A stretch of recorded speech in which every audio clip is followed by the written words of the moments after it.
What does it mean to be an American? What does calling yourself an American say about you? What does it say about others who also call themselves American? This label can be thought of as an umbrella which attempts to capture and relate the diversity of people who live in the United States into one common experience and identity. However, it is more idealistic than it is representative of reality. The fact of the matter is, what it's like to be an American is different for different people. The same idea can be extended to gun culture. While gun violence and the culture of gun ownership are often discussed as an all-encompassing American problem, these things are unique to different groups of Americans as black is from white. The differences between white and African American versions of the American experience has contributed to the formation of separate and distinct gun cultures and cultures of violence which poison the country today.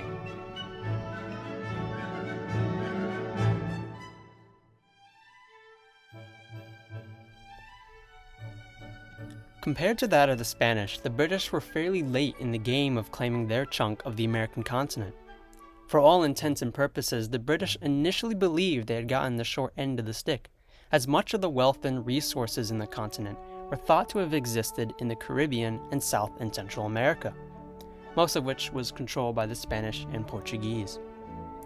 However, North America turned out to be an absolute goldmine. Not literally, but what the British discovered was that North American land, specifically in South and what is now Virginia, was ripe for a plantation economy. Tobacco in particular proved to be immensely valuable, spurring the establishment of Britain's first permanent North American colonies.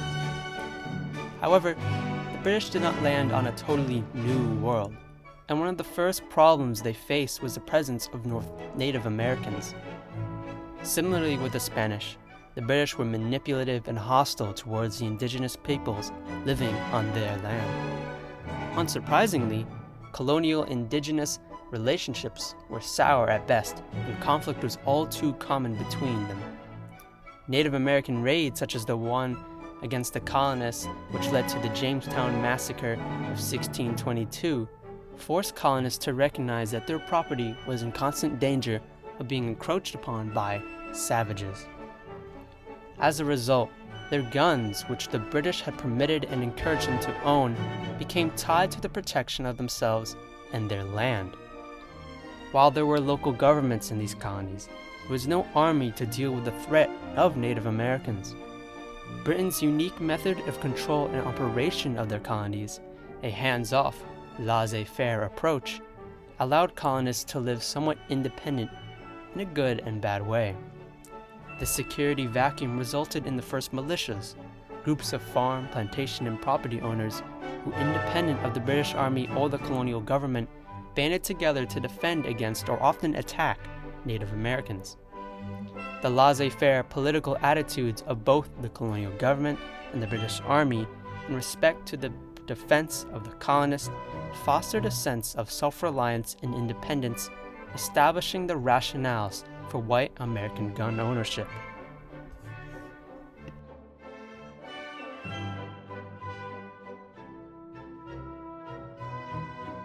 What's interesting about the American Revolution, at least to how it pertains to American gun culture, is the fact that the Revolution represented a fork in the road for America's guns. With America victorious in its fight for autonomy from Great Britain, the power to develop an army and a strong national defense, a power neglected by the British until the French and Indian War, was thrust into the hands of the new government. If these United States wanted to strengthen its military and national defense against European invaders or Native Americans, gun ownership would become less popular as Americans could rely on their state and national government to take on the responsibility of protecting them. However, strong borders, debt, and a fear of tyrannical government all came together to birth a nation which fostered and amplified gun ownership instead.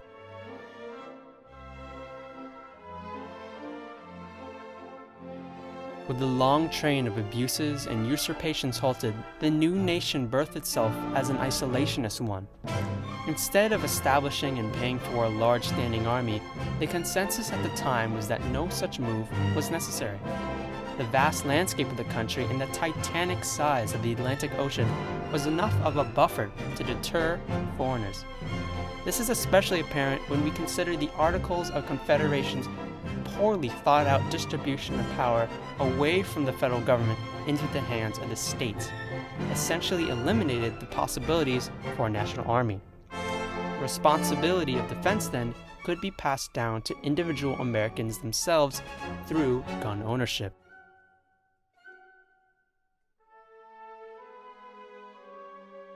The Articles of Confederation would, of course, be a short-lived government once the Constitution was drafted to replace it.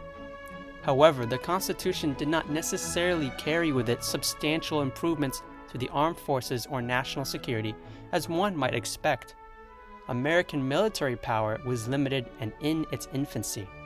A part of why the stronger government didn't significantly increase security on top of the border rationale was because at this point in time, it was going to be more cost-effective for the American government to not only permit, but encourage private gun ownership due to the deep debt the country acquired over the course of the Revolution.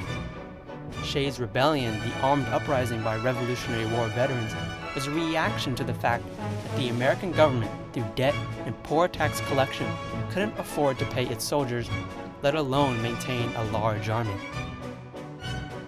Yet, one of the most damning measures the new government took was to sow distrust directly into the foundations of the country. Coming out of an era in which a powerful empire tried to control virtually every aspect of colonial American life following the French and Indian War, the new government took to promoting distrust towards itself and the means by which to overthrow tyranny in fear that their government could do the same things to its people that the British had done before. Despite the fact that these same founders had done a reasonably good job at ensuring that the government could not become as powerful and overbearing as the British had through the system of checks and balances, and that democracy itself was almost naturally resilient to tyranny, the Second Amendment was introduced anyways. We can see then that the implementation of this amendment was somewhat misguided in the sense that instead of promoting the expression of powers through democracy had invested in the American people, the new government promoted indefinite distrust and violence as a means to combat potential tyranny. The promotion of distrust and gun ownership as a necessary tool for self-defense against the government or others has baked in a gravitation towards and traditionalization of gun ownership. Consequently, this has had a devastating impact on white Americans today.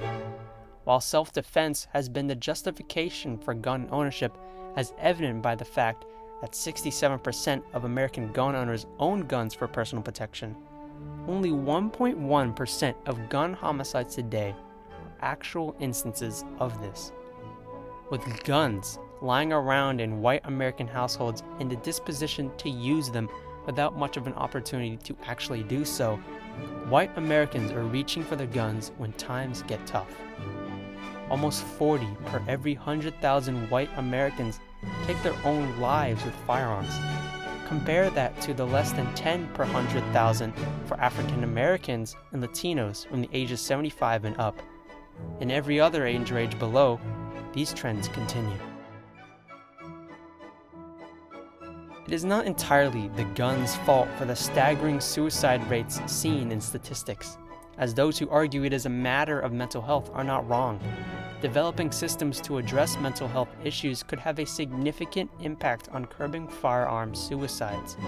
In fact, the recent opioid crisis has created a systematically addicted and depressed populace who die not only directly from the drug, but on their own accord too.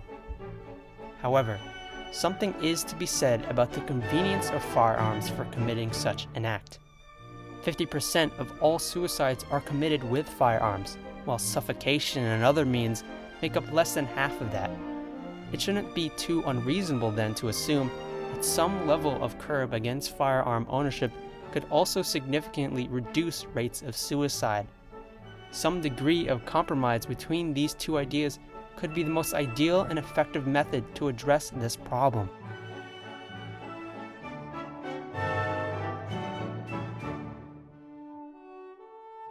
Americans often think of gun culture in the ways that media presents it, That is, as of recently, mass shootings and terrorism. And though mass shootings and terrorism are huge problems that certainly need addressing, Americans shouldn't lose sight of the fact that most of the damage guns have had happen in the comfort of their own homes.